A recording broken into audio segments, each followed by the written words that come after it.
नमस्कार साथियों, आपका एक बार फिर से स्वागत है हमारे YouTube चैनल धर्म शक्ति टीवी पर। श्री नैना देवी जी मंदिर हिमाचल प्रदेश के बिलासपुर जिले में एक पहाड़ी की चोटी पर स्थित है। यह देवी के 51 शक्ति पीठों में शामिल है। नैना देवी हिंदुओं के पवित्र तीर्थ स्थलों में से एक है। यह प्रसिद्ध मंदिर राष्ट्रीय राजमार्ग नंबर 21 पर स्थित है। यहां से नजदीकी हवाई अड्डा चंडीगढ़ है। आनंदपुर साहब और कीरतपुर साहब से इस स्थान के लिए टैक्सियां किराए पर मिल जाती हैं। कीरतपुर साहब से नैना देवी मंदिर की दूरी 30 किलोमीटर है, जिनमें से 18 किलोमीटर पहाड़ी रास्ता है। आनंदपुर साहब से मंदिर की दूरी 20 किलोमीटर है, जिसमें 8 किलोमीटर पहाड़ी रास्ता है। श्री नैना देवी मंदिर जाने के लिए पंजाब एवं हिमाचल प्रदेश के महत्वपूर्ण क्षेत्रों से बस सेवा उपलब्ध है। इस स्थान तक पर्यटक अपने निजी वाहनों से भी जा सकते हैं। मंदिर तक जाने के लिए उड़न खटोले, पालकी आदि की भी व्यवस्था है। नैना देवी मंदिर समुद्र तल से 1100 मीटर की ऊंचाई पर स्थित है। नैना देवी मंदिर हिंदुओं के पवित्र स्थलों में से एक है, जहां सती के अंग पृथ्वी पर गिरे हैं। इस पवित्र तीर्थ स्थान पर पूरे वर्ष तीर्थ यात्रियों और भक्तों का मेला लगा रहता है। खासकर श्रावण अष्टमी के दौरान और चैत्र एवं अश्विन के नवरात्रों में विशेष मेला चैत्र, श्रवण और अश्विन नवरात्रों के दौरान आयोजित किया जाता है, जो पंजाब, हरियाणा, दिल्ली, उत्तर प्रदेश और देश के अन्य कोनों से लाखों भक्तों को आकर्षित करता है। नैना देवी मंदिर में पीपल का पेड़ मुख्य आकर्षण का केंद्र है, जो कि अनेकों शताब्दी पुराना है। मंदिर के मुख्य द्वार के दाईं ओर भगवान गणेश और हनुमान जी की मूर्ति है। मुख्य द्वार पार करने के पश्चात आपको 2 शेर की प्रतिमाएं दिखाई देंगी। शेर माता का वाहन माना जाता है। मंदिर के गर्भगृह में मुख्य 3 मूर्तियां हैं। दाईं तरफ माता काली की, मध्य में नैना देवी की और बाईं ओर भगवान गणेश की प्रतिमा है। पास ही पवित्र जल का तालाब है, जो मंदिर से कुछ ही दूरी पर स्थित है। मंदिर के पास ही एक गुफा है, जिसे नैना देवी गुफा के नाम से जाना जाता है। पहले मंदिर तक पहुंचने के लिए 1.25 किलोमीटर पैदल यात्रा की जाती थी, परंतु अब मंदिर प्रशासन द्वारा मंदिर तक पहुंचने के लिए उड़न खटोले का प्रबंध किया गया है। नैनीताल में नैनी झील के उत्तरी किनारे पर नैना देवी मंदिर स्थित है। 1880 में भूस्खलन से यह मंदिर नष्ट हो गया था। बाद में इसे दोबारा बनाया गया। यहाँ सती के शक्ति रूप की पूजा की जाती है। मंदिर में 2 नेत्र हैं, जो नैना देवी को दर्शाते हैं। नैनी झील के बारे में जाना जाता है कि जब शिव जी सती के मृत देह को लेकर कैलाश पर्वत जा रहे थे, तब जहां जहां उनके अंग गिरे, वहां वहां शक्ति पीठों की स्थापना हुई। नैनी झील के स्थान पर देवी सती के नेत्र गिरे थे। इसी से प्रेरित होकर इस मंदिर की स्थापना की गई। पौराणिक कथा के अनुसार राजा दक्ष की पुत्री उमा का विवाह शिव जी से हुआ था।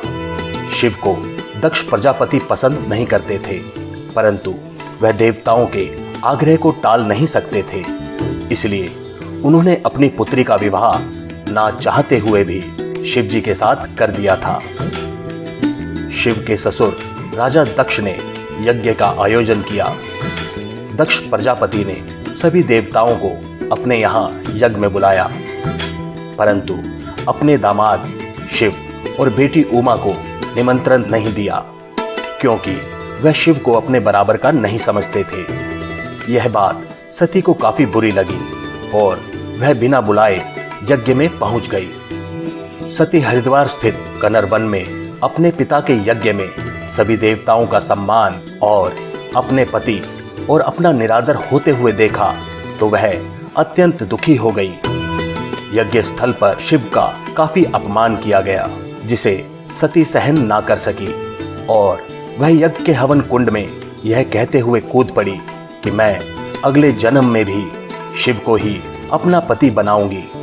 आपने मेरा और मेरे पति का जो निरादर किया, इसके प्रतिफल स्वरूप हवन कुंड में स्वयं को जलाकर आपके यज्ञ को असफल करती हूं। जब शिव को यह ज्ञात हुआ कि उमा सती हो गई तो उनके क्रोध का पारावार ना रहा। शिव वहां पर आए और सती के शरीर को हवन कुंड से निकालकर तांडव करने लगे, जिस कारण सारे ब्रह्मांड में हाहाकार मच गया। उन्होंने अपने गणों के द्वारा दक्ष प्रजापति के यज्ञ को नष्ट भ्रष्ट कर डाला। सभी देवी देवता शिव के इस रौद्र रूप को देखकर सोच में पड़ गए कि शिव प्रलय ना कर डाले। इसलिए देवी देवताओं ने महादेव शिव से प्रार्थना की और उनके क्रोध को शांत किया। दक्ष प्रजापति ने भी क्षमा मांगी। शिव ने उनको भी आशीर्वाद दिया। ब्रह्मांड को इस संकट से बचाने के लिए भगवान विष्णु ने सती के शरीर को अपने सुदर्शन चक्र से 51 भागों में बांट दिया। जो अंग जहां पर गिरा वह शक्ति पीठ बन गया।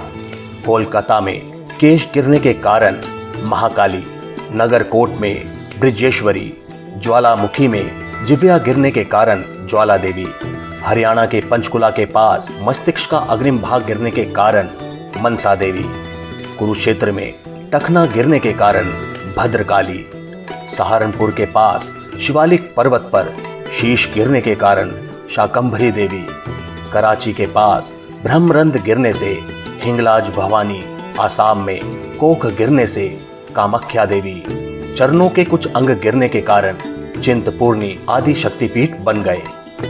मान्यता है कि नैना देवी में माता सती के नयन गिरे थे। वहीं पर नैना देवी के रूप में उमा अर्थात नंदा देवी का भव्य स्थान हो गया। आज का नैनीताल वही स्थान है जहां पर सती के नयन गिरे थे। नयनों की अश्रुधारा ने यहाँ पर ताल का रूप ले लिया। तब से निरंतर यहाँ पर शिव पत्नी नंदा की पूजा नैना देवी के रूप में होती है। नैना देवी मंदिर में नवरात्रि का त्योहार बड़े धूमधाम से मनाया जाता है। वर्ष में आने वाली दोनों नवरात्रि, चैत्र मास और अश्विन मास के नवरात्रों में यहाँ पर विशाल मेले का आयोजन किया जाता है। देश के कोने कोने से श्रद्धालु यहाँ आकर माता नैना देवी की कृपा प्राप्त करते हैं। माता को 56 प्रकार की वस्तुओं का भोग लगाया जाता है।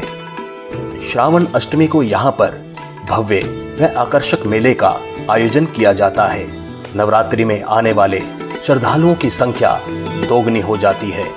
बाकी अन्य त्योहार भी यहाँ पर काफी धूमधाम से मनाए जाते हैं। त्योहारों और मेलों के दौरान मंदिर में आने और वापस जाने के लिए अलग अलग रास्ते बनाए गए हैं। बेस कैंप से लगभग 1.5 घंटे में मंदिर की दूरी तय की जा सकती है।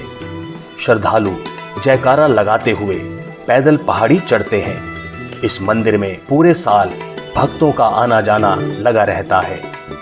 यह भी कहा जाता है कि सिखों के 10वें गुरु श्री गोविंद सिंह जी ने यहाँ माता की तपस्या की थी।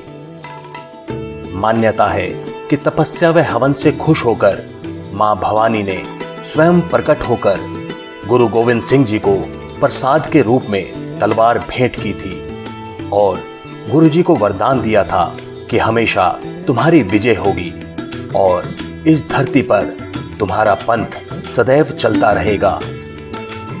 मां का आशीर्वाद पाकर गुरु गोविंद सिंह जी ने मुगलों को पराजित किया।